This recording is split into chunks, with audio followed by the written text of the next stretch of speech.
திமுக போட்ட 22 கேண்டிடேட்ல ஒரு முஸ்லிம் கிடையாது, ஒரு முஸ்லிம் சகோதரர் கிடையாது. இப்ப தெரியுதா இங்க எப்படி வந்து பேசிக்கிட்டு நம்மள வந்து பிஜேபி கூட அவங்க பராசக்தி படத்தை ரிலீஸ் பண்ணிக்கிட்டு நம்ம ஜனநாயகன் படம் இன்னைக்கு வரைக்கும் ரிலீஸ் ஆகாம இருக்கு. யாரு பிஜேபி கூட சேர்ந்தார்கள்? யாரு பிஜேபி கூட சேர்ந்தா? திரு மு.க. ஸ்டாலினுடைய மகன் உதயநிதி அவர்கள் நடத்தக்கூடிய ரெட்ஜை நிறுவனம், தன்னுடைய பேரன் நடத்தக்கூடிய இன்பநிதி நடத்தக்கூடிய ரெட்ஜை நிறுவனம் தயாரித்த பராசக்தி படம் சொன்ன தேதி ரிலீஸ் ஆயிருச்சு. அதுக்கு சர்டிபிகேட் கொடுத்தது பிஜேபி தலைமையில் இருக்கக்கூடிய எல் முருகன் மினிஸ்டர் இருக்கக்கூடிய சென்சார் போர்டு. என் மேல ஒரு கம்ப்ளைண்ட் பண்ணாங்க போய் திமுக, நான் குழந்தைய வச்சு பிரச்சாரம் பண்றேன்னு. நான் அப்பயே சொன்னேன் மேடையில, தம்பிங்களா நான் போகும்போது அம்மா ஓடி வராங்க, தங்கச்சிங்க ஓடி வராங்க, கூட குழந்தை வருவாங்க. அம்மாவோடைய துணை இல்லாமல் குழந்தை வெளியே வரவே வராது. திமுக போகும்போது எந்த குழந்தை வெளியே வந்திருக்கு? ஏன்னா உங்களை பார்க்கும் போது 10 வயசு குழந்தை அரசியல் பண்ணுது. திமுக தீய சக்தின்னு சொல்லுது.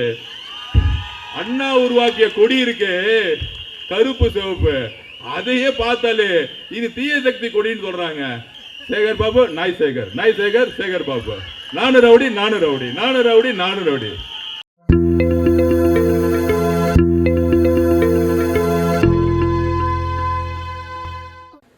ஹார்பர் தொகுதி துறைமுகம் நம்ம இங்க வெற்றி பெறுவது எந்த அளவிற்கு முக்கியம்? ஏன் முக்கியம்? ஏன் வந்திருக்கோம்? ஏன் வெற்றி பெறணும்? ஒரு வேட்பாளர் தமிழ் வெற்றி கழகத்தில் நம்மளுடைய தலைவர் விஜய் அண்ணன் திரு அசோக் அவர்களை அனௌன்ஸ் பண்ணிட்டாரு. அதனாலயா? முக்கியமா துறைமுகம் தொகுதி ஏன் வெற்றி முக்கியம் அப்படின்னா, பண்ண உணர்ச்சி வசப்பட்டு என்னுடைய குடும்பத்தில் இருக்கவங்களை மிரட்டிட்டாங்க அப்படின்னு ஒரு 2 மாசத்துக்கு முன்னாடி நம்ம வீட்டு பொண்ணு நம்ம தங்கை இங்க இருக்கக்கூடிய வெற்றி ஒரு குழுவினருடன் ஜஸ்ட் நோட்டீஸ் கொடுக்க தான் போனாங்க. அப்ப நம்ம தங்கைக்கு ஒரு 5 மாசம் 4 மாசம் கர்ப்பிணியா இருந்தாங்க. அந்த கர்ப்பிணியா இருந்த தங்கையை வயிற்றுல கை வச்சு அடிச்சது சேகர் பாபு என்கின்ற ரவுடியோடைய பசங்க. அன்னைக்கு ஈவினிங், அன்னைக்கு சாயங்காலமே ஹாஸ்பிட்டல் போயிட்டு என் தங்கையை பார்த்தோம், எல்லாரையும் பார்த்தோம். உட்காருங்க, அக்கா வந்திருக்காங்க. அப்பயே நான் சொன்னேன், கவலைப்படாதீங்க, நாங்கள் இருக்கிறோம். ஹார்பர் தொகுதியில் ஒரு நல்ல வேட்பாளரை, விலைக்கே வாங்க முடியாத வேட்பாளரை தேடி பிடிச்சி எங்கள் அண்ணன் தலைவர் நிப்பாட்டி, நீ ரவுடிசம் பண்ணா அதே மொழியில பேசக்கூடிய எல்லாம் தெரிந்த ஒருத்தரை தேடி பிடிச்சி போட்டிருக்காரு எங்களுடைய தலைவர் விஜய் அண்ணன். அவர் பேர் தான் அசோக் அவர்கள். அவர் அடிப்படையில் ஒரு வழக்கறிஞர். சட்டம் பேசினா சட்டம் பேசுவாரு, அவர் மொழியில பேசினா அவர் மொழியிலையும் பேசுவாரு. அதனாலதான் இன்னைக்கு சேகர் பாபு என்ன சொல்லிட்டு இருப்பாரு, வட சென்னையோட முகம்னு சொன்னவர் ஹார்பர் தொகுதியில் தண்ணி குடிச்சிட்டு இருக்காரு, வெளியவே போவாம. இன்னைக்கு தான் துறைமுகத்தில் ஒவ்வொரு வீடு தான் கண்ணுக்கு தெரியுது, தெரு தெரியுது. அம்மா ஓட்டு போடுங்க அப்படின்னு காலில் உளுந்து பிச்சை எடுக்க தெரியுது சேகர் பாபுக்கு. ஆனா போன மாசம் வரைக்கும் கூட 100 ரவுடிகளை வச்சுக்கிட்டு பெண்களையும் சரி ஆண்களையும் சரி கொச்சையா பேசுறது. வாயை திறந்தாலே திமுக காரங்கள தமிழ் மொழியில பெரிய எதுகை மொழியில பேசுவார்னு தெரியும். தைரியம் இருந்தா சேகர் பாபா மேடல ஏறி ஒரு 5 நிமிஷம் பேச சொல்லிடுங்க பார்ப்போம். வாயிலிருந்து வர வார்த்தையெல்லாம் அந்த மாதிரி வார்த்தை இருக்கும். இந்த ஆளுநர் எம்எல்ஏவை போட்டு அமைச்சராகி அந்த குடும்பத்துக்கு தோரம் பருப்பு வாங்கி கொடுக்கறது, எண்ணெய் வாங்கி கொடுக்கறது, வீட்டில் கார் கதவு திறந்து விடுறது, பியூன் வேலை பார்க்கறது, இந்த வேலையெல்லாம் பார்த்து மினிஸ்டர் ஆகிட்டு ஒரு 100 ரவுடியை வச்சு இந்த தொகுதியை ஏதோ ஒரு பெரிய ரவுடி இந்த ஏரியாக்குள்ள பூந்தா என்ன நடக்கும் தெரியுமா, எங்க தெருக்குள்ள பூந்தா என்ன நடக்கும் தெரியுமா அப்படின்னு சொல்லக்கூடிய ஒரு ரவுடி தான் சேகர் பாபு அவர்கள். ரவுடித்தனம் தவிர எதுவுமே தெரியாது. ஆனா வேஷ்டி, காவி வேஷ்டி போட்டுக்கிறது, வெள்ளை சட்டையா போட்டுக்கிறது. இந்த சாமியார்களே போலி சாமியார் இருப்பாங்க பாத்தீங்களா, 1ஆம் நம்பர் போலி சாமியார். என்ன, கோயிலுக்கு போகாதவன் கூட நல்லது செய்வான். டெய்லி கோயிலுக்கு போயிட்டு அக்கிரமம் செய்யக்கூடிய ரவுடிசம் பண்ணக்கூடியவர் தான் இந்த சேகர் பாபு. அப்ப மக்கள் வெறுத்து போயிருந்த நேரத்தில் தலைவர் அவர்கள் ஹார்பர்ல கரெக்டான வேட்பாளரை போட்டார். என்ன பண்ணுவாங்க, வேட்பாளரை போட்டா செட்டிங் பண்ணுவாங்க, விலை கொடுத்து வாங்குவாங்க, இல்ல மிரட்டினா ஓடிடுவாங்க. இப்ப வந்து சேலஞ்ச் பண்ணார் பாருங்க மைக்கு முன்னாடி, என்ன நீ டச் பண்ணல நான் உனக்கு பதில் சொல்றேன்ல, இந்த மாதிரி வேட்பாளர்கள் தான் நமக்கு வேணும். அப்ப அண்ணா சொன்னாரு, என் குடும்பத்தில் இருக்க ஒரு பெண்ணை வந்து திட்டாரு, நம்ம அக்கா தங்கச்சியை கர்ப்பிணி பெண்ணை பார்க்காம கை வச்சுட்டாங்க. இதெல்லாம் மக்கள் பார்த்துக்கிட்டே இருப்பாங்க. மக்களை நீங்க சாதாரணமாக நினைச்சிடாதீங்க. இந்த பை எலெக்ஷன் எல்லாம் பெரிய பெரிய அறிவாளிகள்லாம் பெரிய ஞான சூனியம் மாதிரி ஓட்டுக்கு 10,000 கொடுத்து ஜெயிச்சிருவாங்க. ஆனா அதுக்கு ஒரு உதாரணமே சொல்லிடுறேன். செந்தில் பாலாஜி எவ்வளோ பெரிய, ஓகே விட்டுருங்க, எவ்வளோ பெரிய தேர்தல் வேலை செய்யக்கூடியவர்னு அவங்க மு க ஸ்டாலின் குடும்பம் சொல்லுதுல, கோயம்புத்தூர் கொங்கு மண்டலத்துக்கு அவர் தான் பொறுப்பு, லோக்கல் எலெக்ஷன்ல ஜெயிச்சிருவாரு, பை எலெக்ஷன்ல 10,000 கொடுத்து ஜெயிக்க வச்சிருவாரு, உள்ளாட்சி துறை எலெக்ஷன்ல 10,000 கொடுத்து ஜெயிக்க வச்சிருவாரு. ஆனா 234 தொகுதி வரும் பொழுது, அர்ச்சனா பட்நாயக் மாதிரி ஒரு நல்ல தேர்தல் அதிகாரி வரும்போது, டிஜிபி, கமிஷனரு, இன்டெலிஜென்ஸ் ஆபீசரு எல்லாம் மாத்தின பிறகு போலீஸ் நம்ம தலைவர் சென்னைக்குள்ள வரும்போது முதலமைச்சருக்கு என்ன பாதுகாப்பு கொடுக்கிறோமோ அதே பாதுகாப்பை கொடுத்து இன்னைக்கு சென்னைக்குள்ள தலைவர் பிரச்சாரம் பண்ற அளவுக்கு இன்னைக்கு தேர்தல் கமிஷன் மாறி இருக்குல்ல.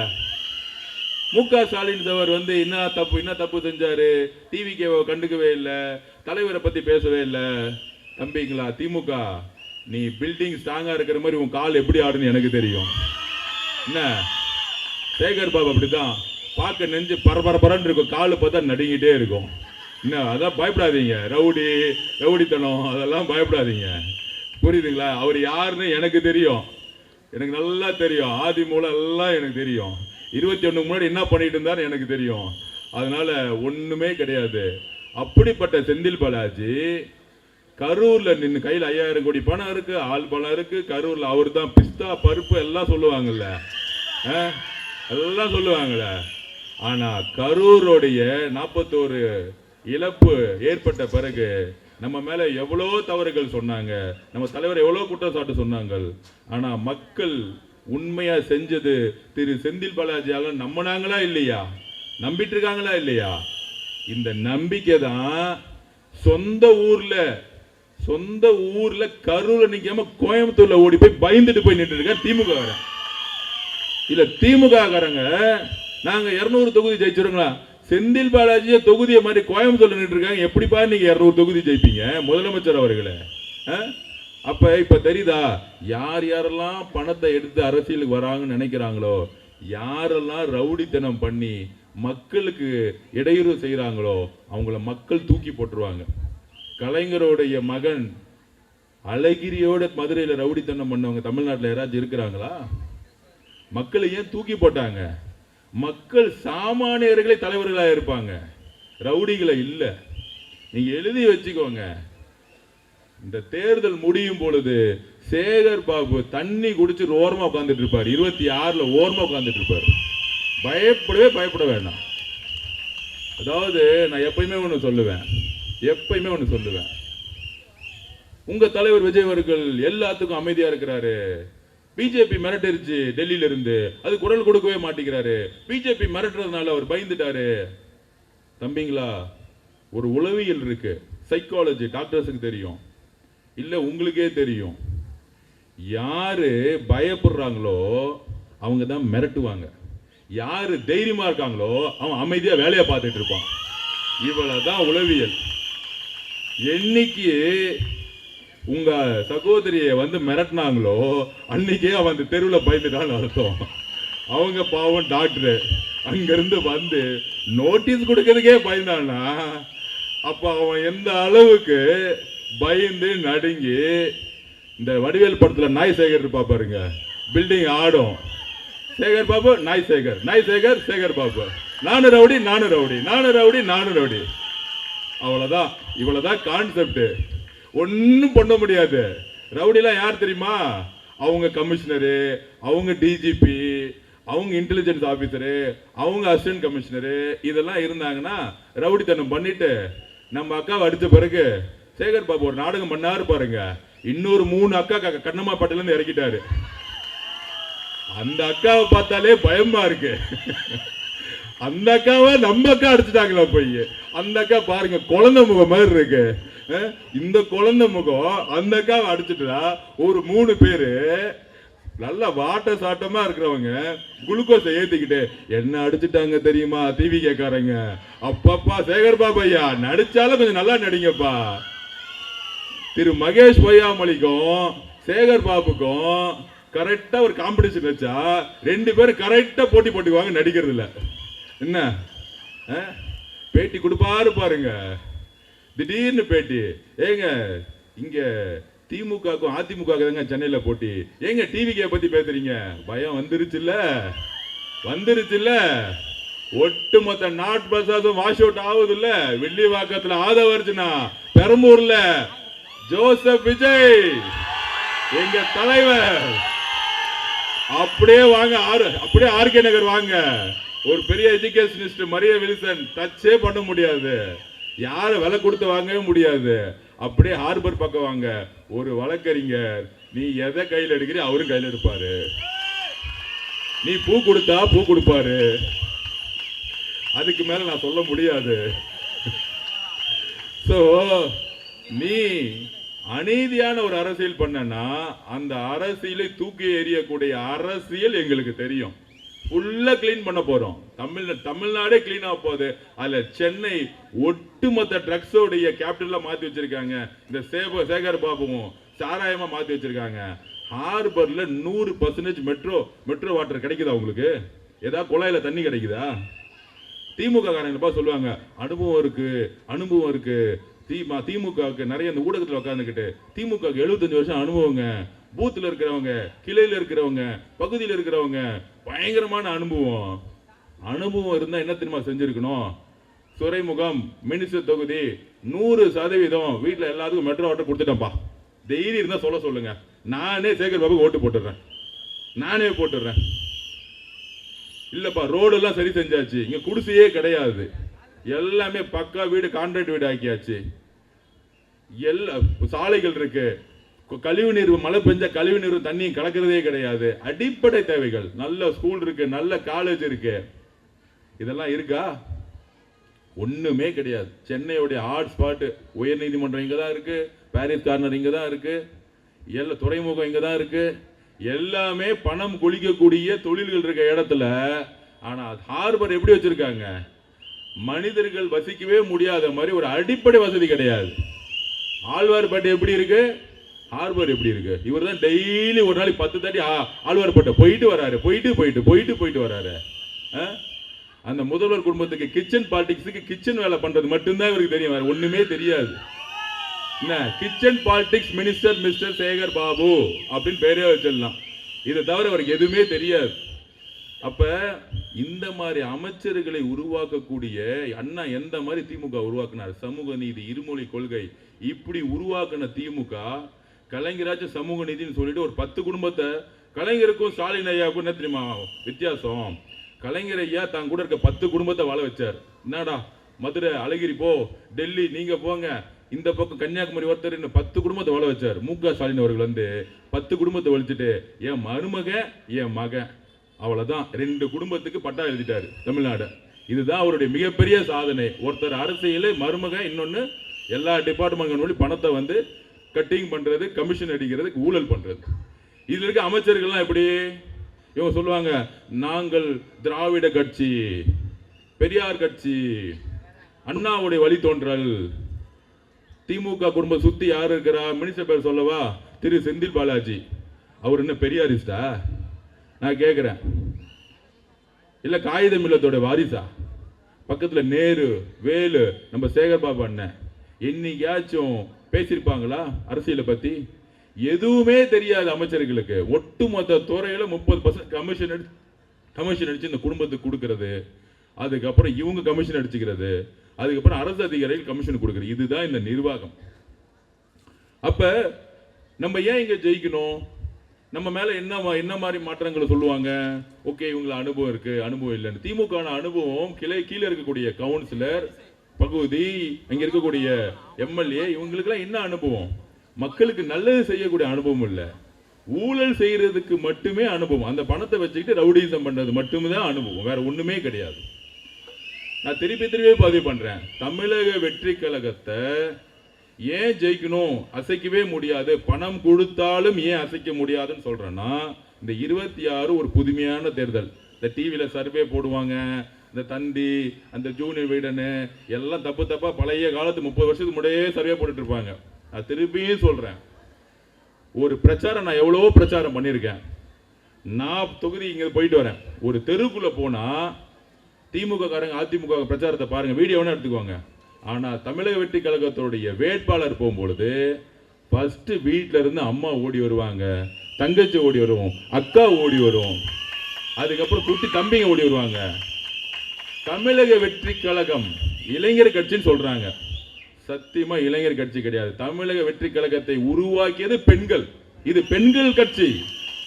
நிறைய பேர் இந்த கான்செப்டே புரியல. இந்த கட்சியை உருவாக்குனதே பெண்கள் தான். அதனாலதான் நான் போகும்போது குடும்பம் வராங்க, குறைந்தபட்சம் 5-6 பேர் ஓடி வருவாங்க, 2 குழந்தைங்க ஓடி வருவாங்க. கம்ப்ளைண்ட் பண்ணாங்க போய் திமுக, நான் குழந்தைய வச்சு பிரச்சாரம் பண்றேன்னு. நான் அப்பயே சொன்னேன் மேடையில, தம்பிங்களா, நான் போகும்போது அம்மா ஓடி வராங்க, தங்கச்சிங்க ஓடி வராங்க, கூட குழந்தை வருவாங்க. அம்மாவோடைய துணை இல்லாமல் குழந்தை வெளியே வரவே வராது. திமுக போகும்போது எந்த குழந்தை வெளியே வந்திருக்கு? ஏன்னா உங்களை பார்க்கும் போது 10 வயசு குழந்தை அரசியல் பண்ணுது. திமுக தீய சக்தின்னு சொல்லுது. அண்ணா உருவாக்கிய கொடி இருக்கு, கருப்பு சிவப்பு, அதையே பார்த்தாலே இது தீய சக்தி கொடின்னு சொல்றாங்க. 10 வயசு குழந்தைக்கு நீங்க அரசியல் தெரிஞ்சிச்சுன்னா அம்மாக்கள் பேசாம அந்த குழந்தைகள் பேசுமா? இதுதான் தமிழக வெற்றி கழகத்துடைய வெற்றி. அப்படி இருக்கும் பொழுது சேகர் பாபு அவர்கள் தன்னுடைய அடியாளை வச்சு நீங்க பிரச்சாரம் பண்ணும் பொழுது, நோட்டீஸ் கொடுக்கும் பொழுது என்ன கேவலமா பேசுவாங்க. இதை தவிர எதுவுமே உங்களுக்கு தெரியாது. வேற என்ன தெரியும்? பெண்ணை வைத்து அரசியல் செய்யக்கூடிய கட்சி, அசிங்கமா பேசக்கூடிய கட்சி திமுக. அம்மா ஜெயலலிதா அம்மாவை சட்டசபை போது இந்த சேரியை இழுத்து கிழிச்சு தூக்கி வெளியே போட்டது. ஆனா அதே மக்கள் 2 வருஷத்துல 234 தொகுதி 232 தொகுதி வெற்றி பெற வச்சாங்க. ஏன் தெரியுமா? நீ சேலையை தொட்ட நீ டெபாசிட் கூட இல்லைன்னு சொன்னது தமிழக மக்கள். இது வரலாறு, இதுதான் வரலாறு, இது தெரிஞ்சுக்கோங்க. மக்கள் கரெக்டான டைம்ல கரெக்டான நேரத்தில் தூக்கி எறிவாங்க. இங்க யாரும் பெரிய ஆள் கிடையாது. 234 தொகுதி வரும்பொழுது இங்க மன்னர்கள், பணம் வச்சிருக்கவன், முதலமைச்சரா இருக்கிறவன், அமைச்சரா இருக்கிறவன், எம்எல்ஏ ஜெயிக்கிறதுக்கு சாதாரண ஜெயிச்சிட முடியாது. ஏன்னா மக்கள் கடைசி 3 நாள்ல முடிவு பண்ணுவாங்க. தமிழ்நாட்டு மக்கள் எப்ப முடிவு பண்ணுவாங்க? கடைசி 3 நாள்ல முடிவு பண்ணுவாங்க. இவன் தப்பு, இவன் ரைட். அது வரைக்கும் அமைதியா இருப்பாங்க, பேசவே மாட்டாங்க. 50% மக்கள் பேசவே மாட்டாங்க, அமைதியா பார்த்துக்கிட்டே இருப்பாங்க. யார் அடிக்கிறாங்க, யார் அடி வாங்குறா, யாருக்கிட்ட உண்மை இருக்கு, யாரு 5 வருஷம் கொடுக்கும் பொழுது இதே சேகர் பாபு தெருக்கு தெரு மக்களை பார்த்தாங்களா? இல்ல இங்க இருக்கக்கூடிய பெண்களை பார்த்தாங்களா? இங்க இருக்க குடும்பத்தை பார்த்தாங்களா? எப்ப பார்த்தாலும் ஒரு 1000 பெட்ஷீட் கொடுக்கிறது, ஒரு 1000 சாரியை கொடுக்கிறது, ஒரு அரிசி மூட்டையை கொடுக்கிறது, ஏமாத்து ஃப்ராடு. மக்களை இந்த மாதிரி துணியை கொடுத்துட்டு ஏமாத்திடலான்னு சும்மா டிவியில எப்ப பார்த்தாலும் கொடுத்து ஒரு ஃப்ராடு தனம் பண்ணக்கூடிய அமைச்சர்களை உருவாக்கி இருக்காங்க. இதனாலதான் எனக்கு கோபம் வருது. என்ன மாதிரி அரசியலை அண்ணா உருவாக்கினார், என்ன மாதிரி கட்சியை அண்ணா உருவாக்கினார். கலைஞர் அபகரிச்சாரு, திமுக ஸ்டாலின் கட்சியை முடிச்சிட்டாரு.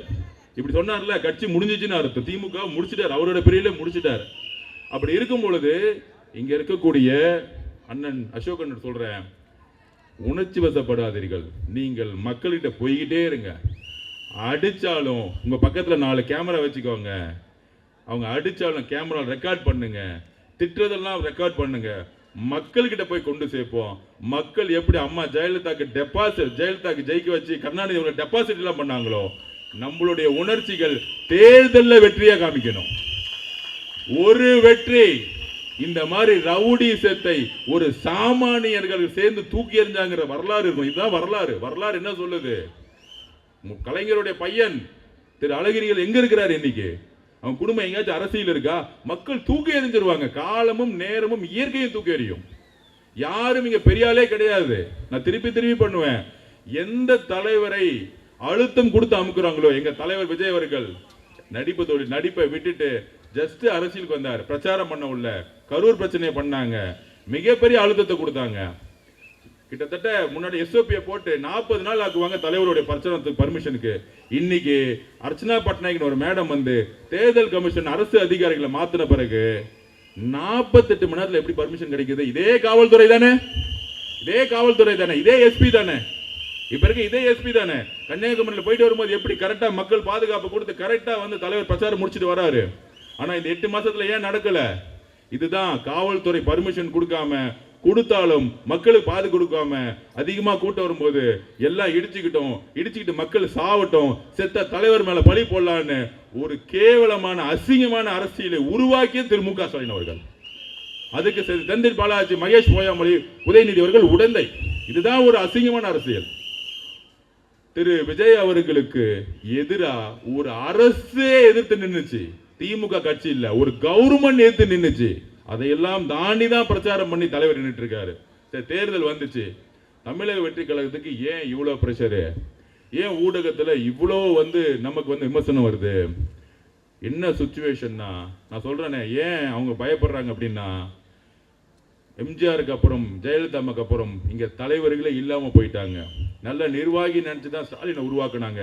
அவர் தலைவர் கிடையாது. ஸ்டாலின் அவர்கள் தலைவர் கிடையாது, நிர்வாகி. தலைவர்னா மக்களை வசீகரிக்கக்கூடிய, மக்களை நேசிக்கக்கூடிய, மக்கள் நம்பிக்கையும் அன்பும் உருவாக்கக்கூடிய இருக்கவங்க தான் தலைவர்கள். இப்ப ஸ்டாலின் சார் ரோட்ல நடந்து போய் டீ குடிச்சா 5 பேர் இருப்பாங்க. இங்க ஹார்பர் வந்தா பக்கத்துல சேகர் பாபு இருப்பாரு, இன்னொரு 4 பேர் இருப்பாங்க. மக்கள் யாருமே பார்க்க மாட்டாங்க. இதே எங்களுடைய தலைவர் இந்த ஹார்பர் பக்கம் வந்தா துறைமுகத்தில் இருக்கக்கூடிய கடல் தண்ணி வந்த மாதிரி மக்கள் இங்க இருப்பாங்க. அதனாலதான் பெரம்பூர்ல நாமினேஷன் முடிச்சுட்டு தலைவர் போன இடம் என்ன தெரியுமா? எனக்கு என்ன மக்கள் ஆதரவு காமிக்கிறேன்னு போனது, மித்த தொகுதிக்கு போவாங்க. கொளத்தூர்ல போய் நின்னு காமிச்சாரு. காலையில ஸ்டாலின் சாருக்கு நாமினேஷன் யாருமே வரல. நம்ம தலைவருக்கு ஒட்டுமொத்த கொளத்தூர் உட்கார்ந்தாங்க. அப்ப மக்களை ஆதரவு யாருக்கு இருக்கு? நம்மளுடைய தலைவருக்கு இருக்கு, நம்ம கட்சிக்கு இருக்கு. அதை உடைக்கணும்னா இந்த ரவுடிசம் பணத்தை வச்சு மிரட்டுற தவிர அவங்களுக்கு எந்த வேலையுமே கிடையாது. அது ஒன்னே ஒன்று புரிஞ்சுக்குவாங்க. தமிழக வரலாற்றுடைய ஹிஸ்டரியிலே சொல்றேன், திமுக கிட்ட 26 கட்சி கூட்டணி இருக்கு. அதிமுக பிஜேபி கிட்ட 10 கட்சி கூட்டணி இருக்கு. அப்புறம் இன்னொருத்தர் நம்மள திட்டிக்கிட்டே இருப்பார் ஓரமா, யாருன்னு உங்களுக்கு தெரியும். அப்ப 37 கட்சி எதிர்த்த நின்ன சமாளிக்கக்கூடிய ஒரே தலைவர் நம்மளுடைய தலைவர். 37 கட்சிய நம்ம எல்லாம் சேர்ந்து ஏத்து நின்றுட்டு இருக்கோம்ல, அதுவே ஒரு பெரிய வரலாறு. எவ்வளவு பெரிய வரலாறு நினைக்கிறீங்க? தமிழக வெற்றி கழகம் ஒற்றை கட்சியை ஏத்து நிக்குது. நீங்க சொல்றீங்களே என்னென்ன இப்படி மிரட்டுறாங்க, என்னென்ன இப்படி திட்டுறாங்க.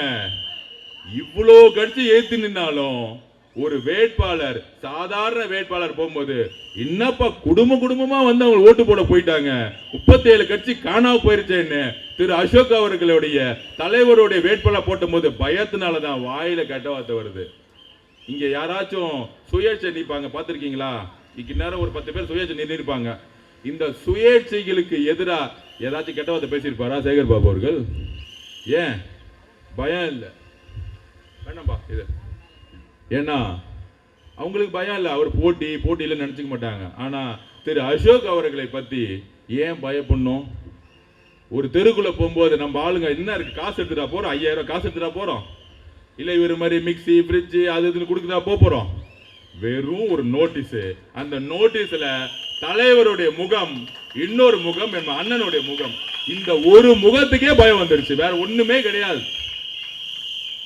அப்போ மக்கள் வெறுத்து போயிருக்காங்க. இந்த மாதிரி ஆளுங்களை பார்க்கும்போது வெறுத்து போயிருக்காங்க. பெரிய பெரிய தலைவர்கள் 234 தொகுதி தேர்தல் வரும்போது காணா போயிருக்காங்க. அதனால நீங்கள் உறுதியாக இருங்கள். அதுக்கப்புறம் இன்னைக்கு நாட்டோட நிலவரம் என்ன போயிட்டு இருக்கு, இன்னைக்கு பாராளுமன்றத்தில் என்ன போயிட்டு இருக்கு, நம்ம மேல என்ன எப்ப பார்த்தாலும் விமர்சனம் சொல்லிட்டே இருப்பாங்க. இவங்க தேர்தலுக்கு அப்புறம் தமிழக வெற்றி கழகம் தேர்தலுக்கு அப்புறம் பெரும்பான்மை கிடைக்கலன்னா பிஜேபியோட சேர்ந்துருவாங்க. பிஜேபியோட சேர்ந்து அவர் வந்து கவர்மெண்ட் ஃபார்ம் பண்ணிடுவாரு. இது யாரை பரப்புறது? திமுக காரங்க. பரவாயில்ல, 200 தொகுதி ஜெயிச்சன்னு சொல்லிட்டு இருந்த திமுக காரங்க இன்னைக்கு மெஜாரிட்டி யாருக்கும் கிடைக்காது, ஆட்சிக்கு வந்த பிறகு இவங்க பிஜேபி எடுத்து வந்தாரு திருப்பி ஒரு பொய்யா பேசிட்டு இருக்காங்க.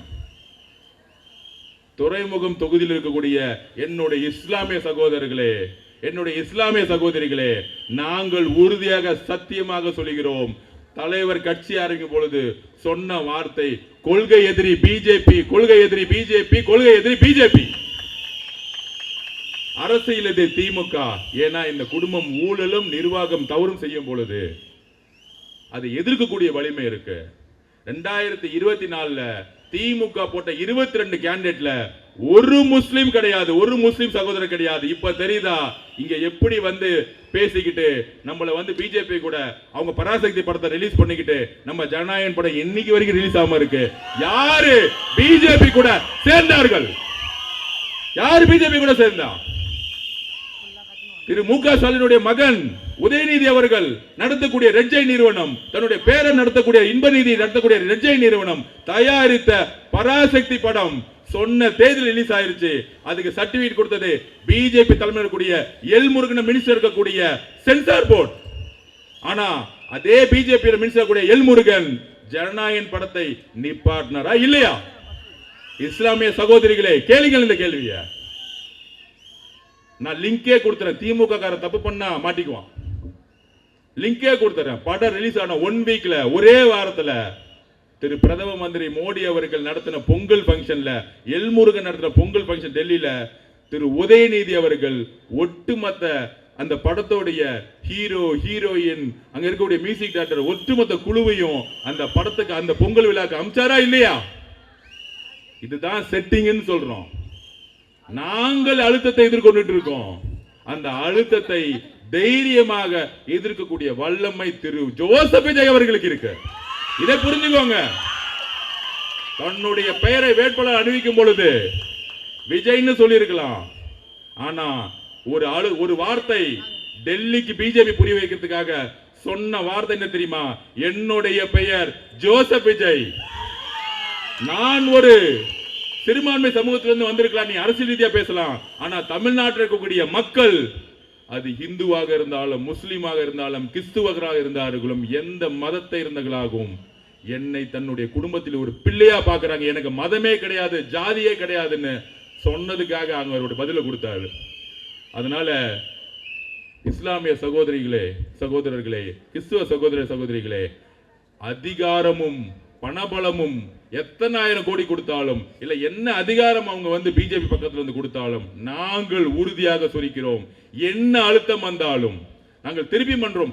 என்ன அழுத்தம் வந்தாலும், ஏன் எங்களை வந்து சிறையில் தூக்கி போட்டாலும், எங்கள் உயிரே போனாலும் பிஜேபியுடன் எப்பொழுதும் தமிழக வெற்றி கழகம் கூட்டு சேராது சேராது சேராது என்பதை நாங்கள் உறுதியுடன் கூறுகிறோம்.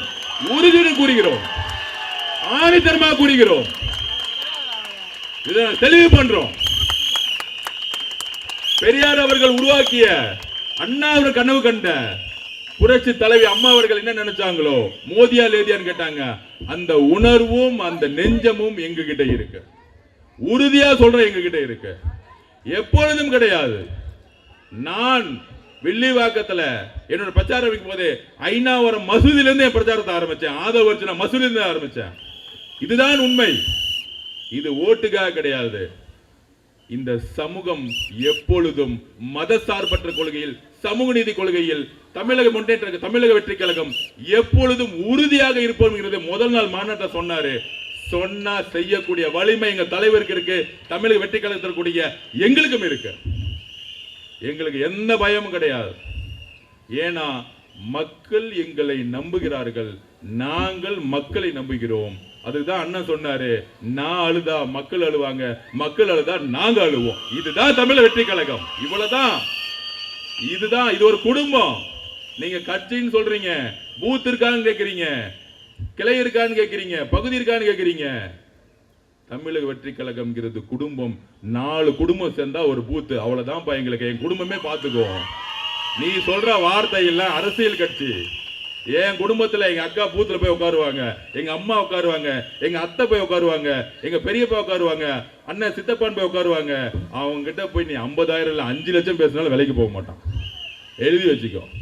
இதெல்லாம் கமிஷன் அடிச்சு கொள்ளை அடிச்சுக்கிறதுலாம் திமுக கூட குடும்பம், கீழே இருக்கக்கூடிய அமைச்சர்கள், கீழே இருக்கக்கூடிய விவசாயிகள். ஒரு படம் வந்துச்சு, நீங்க பார்த்திருப்பீங்க.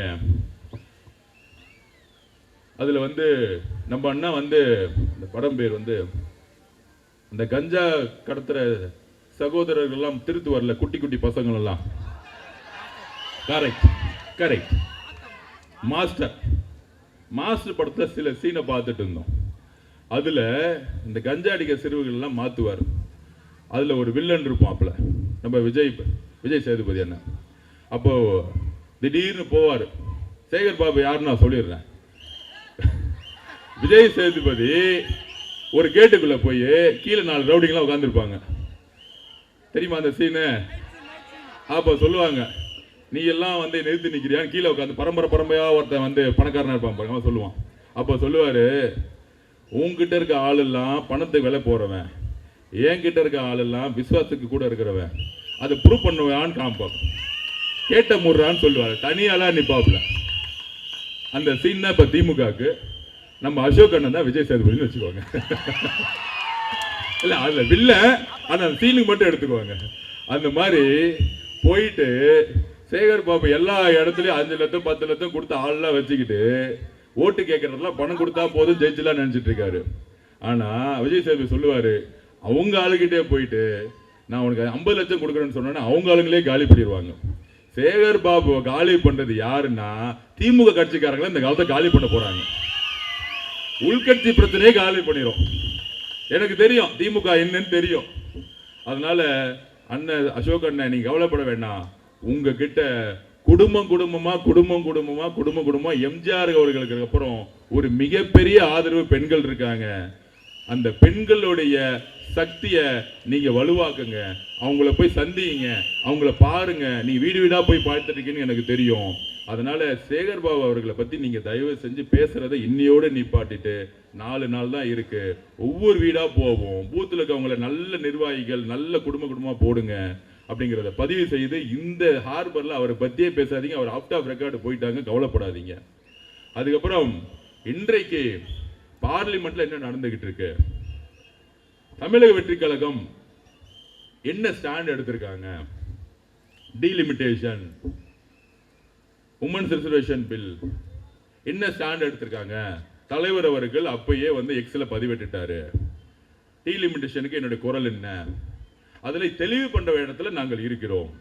ஏன்னா திமுகவுடைய பிரச்சாரம் அங்க டீலிமிட்டேஷன் எதுக்குறன்னு மட்டும் இல்லாமல் இது அரசியலாக இங்க மாக்கும் பொழுது நம்மளுடைய உணர்வுகள் என்னன்னு சொல்ல வேண்டிய இடத்துல நம்ம இருக்கிறோம். அப்ப டீலிமிட்டேஷன் எப்ப உருவாச்சு? 1971 மக்கள் தொகை கணக்கெடுப்பு நடத்தினாங்க. 1973 அதுக்கப்புறம் பார்லிமெண்ட் ஃபுல்லா எல்லா இடத்துலையும் அன்னைக்கு மறுசீரமைப்பு உருவாக்குனாங்க. அதுக்கப்புறம் 25 வருஷம் இந்திரா காந்தி அம்மா தள்ளி போட்டாங்க. அதுக்கப்புறம் வாஜ்பாய் அவர்கள் தள்ளி போட்டாங்க 25 வருஷம். 2026 வந்துருச்சு. இன்னைக்கு டீலிமிட்டேஷன் பண்ணியே அவனு நிக்கிறாங்க. டீலிமிட்டேஷன் பண்றதுக்கு முன்னாடி என்ன பிரச்சனை? திரு ராகுல் காந்தி அவர்கள் பேசினாலும் நமக்கு உடன்பாடு இருக்கு. 2023 உமன் ரிசர்வேஷன் பில் கொண்டு வந்தாங்க. மகளிருக்கான இடஒதுக்கீடு 33%. நாட்டில் எல்லோரும் சேர்ந்து குரல் கொடுத்தோம், அதை வரவேற்றோம். 543 பார்லிமெண்ட் தொகுதியில கண்டிப்பா உமனுக்கு ரிசர்வேஷன் 33% வரணும், பலகால போராட்டம், அதை நிறைவேற்றணும்னு சொன்னோம். அதை அவங்க நிறைவேற்றினாங்க. நிறைவேற்றிட்டு என்ன சொன்னாங்க? மக்கள் கணக்கெடுப்பு துறை பாப்புலேஷன் சென்சஸ் நாங்க எடுக்கணும், அதுக்கப்புறம் சாதிவாரி கணக்கெடுப்பு நாங்க நடத்தணும். இது ரெண்டையும் நடத்தி முடிச்ச பிறகு நாங்கள் மகளிருக்கான இடஒதுக்கீடை கொடுப்போம் அப்படின்னு தள்ளி போட்டாங்க. சோ தள்ளி போடும் போது அன்னைக்கு குரல் கொடுத்தோம். அப்ப நீங்க முதல்ல ஆட்சிக்கு 15 வருஷமா கிட்டத்தட்ட எத்தனை வருஷம் ஆச்சு? 12 வருஷம் ஆச்சு ஆட்சிக்கு 12 வருஷமா வந்து ஏன் மக்கள் தொகை கணக்கெடுப்பு நடத்தல, 12 வருஷமா ஏன் வந்து சாதிவாரி கணக்கெடுப்பு நடத்தலன்னா அவங்களோட அடிப்படை கொள்கையை சாதிவாரி கணக்கெடுப்பு நடத்தக்கூடாது. அவங்க ரிசர்வேஷனுக்கு எதிரானவர்கள் பிஜேபி. அதை நம்மளுக்கு குரல் கொடுத்தோம். அப்ப இது ரெண்டும் பண்ணாம நாங்க மகளிருக்கான இடஒதுக்கீடு பண்ண மாட்டோம்னு சொன்னாங்க. அதுக்கப்புறம் ஒன் நேஷன் ஒன் எலெக்ஷன் சொன்னாங்க. அதையும் நம்ம கடுமையாக எதிர்த்தோம்.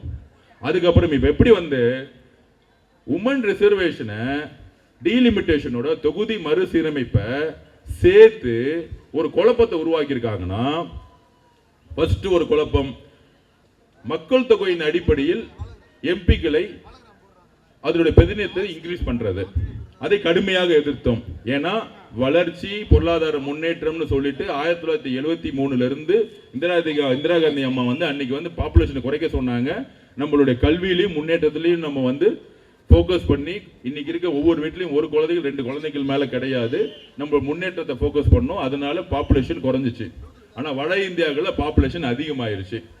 அப்ப முன்னேற்றத்திற்காக நம்ம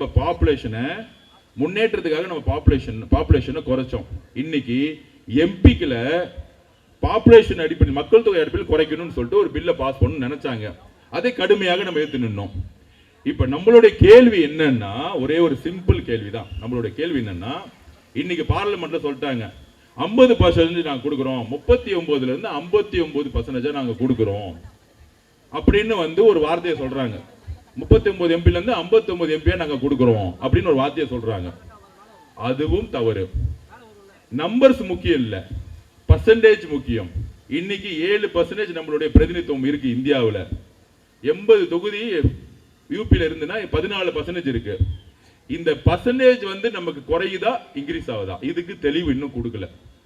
நம்பர்ஸ் அதிகம் பண்ணிட்டோம், அப்ப யூபியில அளவுக்கு அதிகமான நம்பர்ஸ் பண்ணிட்டோம் அப்படின்னு சொல்லக்கூடிய அரசியல் இருக்கே, நாங்கள் கடுமையாக எதிர்க்கிறோம். இந்த டீலிமிட்டேஷனை கடுமையாக நாங்கள் எதிர்க்கிறோம். இஸ்லாமிய சகோதர சகோதரிகளே, கிறிஸ்துவ சகோதரர்கள், தமிழ்நாட்டில் இருக்கக்கூடிய அனைத்து ஓபிசி பிசி சகோதர சகோதரிகளே, தமிழக வெற்றி கழகத்துடைய நிலைப்பாடு டீலிமிட்டேஷனை நாங்கள் கடுமையாக எதிர்க்கிறோம். முதல்ல 543 பேருக்கு சொன்ன மாதிரி 33% ரிசர்வேஷனை உருவாக்குங்க.